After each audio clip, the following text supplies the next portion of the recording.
Hi guys, Fire Plays here, and welcome back to another YouTube video on the channel. And today, guys, we are going to be going over Fremantle. Now, Fremantle, I know this is not my favourite team. This has got nothing to do with that. All right, this is purely about they are the most interesting team so far that I've seen in the Fixture Reaction series to look into for 2022. And I'm going to be going over in today's short video. I'm going to be going over these games at the start of the year, how 50-50 they are, who should be winning, and how that is going to set the Dockers up for the rest of their season. So we're going to be heading over to their fixture again, having a quick look. But yeah, this is really important for Fremantle, and all Fremantle fans out there. Yeah, here you go. Here's another special video for you guys. So far, this is the most interesting team. Now, this is not fixture reaction. This is just a smaller little mini fixture reaction, alright? So, we're going to be going over how these first games are going to really set them up for their season. Now, I do need to quickly go and make a quick little shout out. So you'll see here at the time of recording this, this was a very interesting comment. It's made me think. So for Fremantle to make finals, they should be safe if they win at least 7 of their first 10. It's very tough for them to make finals if they win only 6 of their first 10. And if they win 5 or less, that means they're not making finals. So then that made me think, and I replied, well, the interesting thing about their first 6 matches is that they're all 50-50. That almost sets them up for the rest of their season. And, well, it is, I'm 100% right. This will definitely be setting, the first 6 games are setting them up for the rest of their season. Now, this is really important, as it's kind of, as this is the decider, really. So what Fremantle do in these first 6 games are obviously up to them. But you got Adelaide, St Kilda, Fremantle, GWS, Essendon, and Carlton now. And then you got Geelong, which probably isn't winnable. Then you've got North Melbourne, Gold Coast, and then Collingwood. So that's your top 10. So you could really lose one of them games. Now, of course, taking into account they probably lose a few, but as Fizz said, winning 7 pretty much would guarantee them, because pretty much the average that you need to win for finals would probably be around, I don't know, anywhere from about 11 to 13. We'll go back and look at some final years ladders and see how people have gotten in. So we're going back to 2017. You'll see here, all it took to get into the 8 was 12 wins. So then we're just going to be going 2017, 2018, 2019, 2020, etc. In 2018, it took 13 wins to get into the 8, which Fremantle could still definitely do. In 2019, it was back to the 12 wins to make the 8.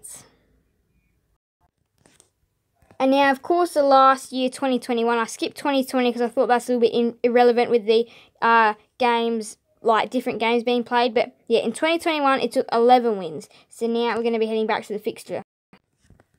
So now, bearing in mind, over the past couple of years, it's taken 12 wins to get into the top 8. Some years it's been 13, some years it's been 11. So let's say that we're going to go for the safer bet. We've got to say 13 for the Dockers, right? 1, 2, 3. Now, this is assuming that they win all these games that I think they'll win. 1, 2, 3, 4, 5, 6. So that's winning their first 6. And you've got 7, 8, 9. So then that pretty much guarantees that they're in 10. Then you've got 11. They could actually miss out on the 8 because they do have a relatively hard middle of the fixture. So you'd be thinking that they must at least definitely win at least their first, definitely at least their first 5 of 6, at least 7 of 10, and you'd be thinking out of 15 at least 8 or 9 of 15, because if they don't, they'll be in some trouble, because look, so you've got from round 10 onwards, round 11 you've got Melbourne, round 12 Brisbane, round 14 you've got Carlton away, 15 you've got Port, in round 16 you've got St Kilda away, round 17 you've got Sydney, round 18 you've got Richmond, round 19 you've got Melbourne, or round 20, round 21, round 21 you've got the Western Bulldogs, round 22, round 23 you've got the Giants away from home. These are all very tough games. So for Fremantle to make the 8, they have to win, definitely 5 of their first 6, probably about 7 of their first 10, and then you'd have to finish with a total of about 12. So then, if I was to go up and count how many wins I think they'll get, we'll get the answer. So we'll go 1, 2, 3, 4, 5, 6. They win all their first 6 games. 7, they win in round 8. 9, they win in round 9. Hang on, wait. Let me just go back and do this. I'm confused. I've just literally confused myself. 1, 2, 3, 4, 5, 6. And then you've got 7, 8, 9 by round 10. And then you've got 11. And then you've got 12. So if they win 12 games, you should probably say that would secure you around 8th place, 7th, 8th place. Now, of course, if you win an extra game, which would either be against Carlton away from home or St Kilda away from home, then you could probably, or GWS away from home, you'd probably say they could finish higher than 8th or make the 8, depending on how many wins you need to make the 8 this year, which may be 13, it may be only 11, it may be 12. Now, for Fremantle, they definitely could get higher. They could finish like 5th, but they'd have to win every game possible, which would be Giants away from home, Fremantle at home. It would be St Kilda away from home. It'd be Carlton away from home.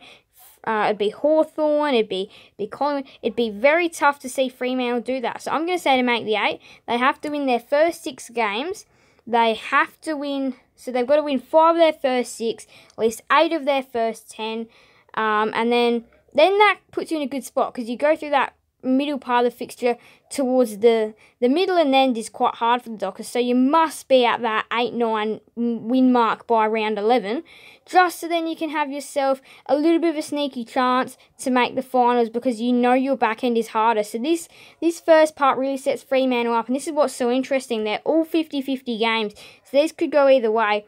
I'd be thinking it'd be unlikely to see Fremantle 0-6.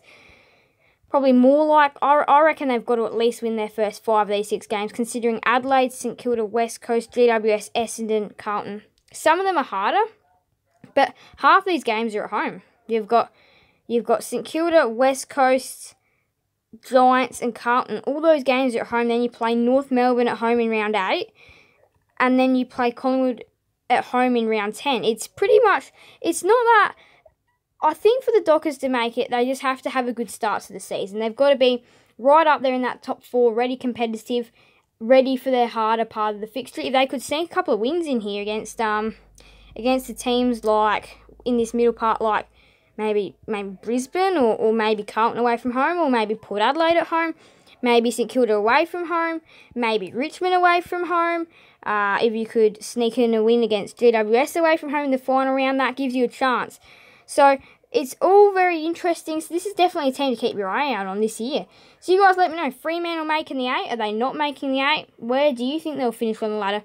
I do hope you guys did enjoy this video. Make sure to leave a like and subscribe. Hit the notification bell so you guys will never miss another video on the channel. Thank you guys all so much for watching. So bye guys. Fire plays out.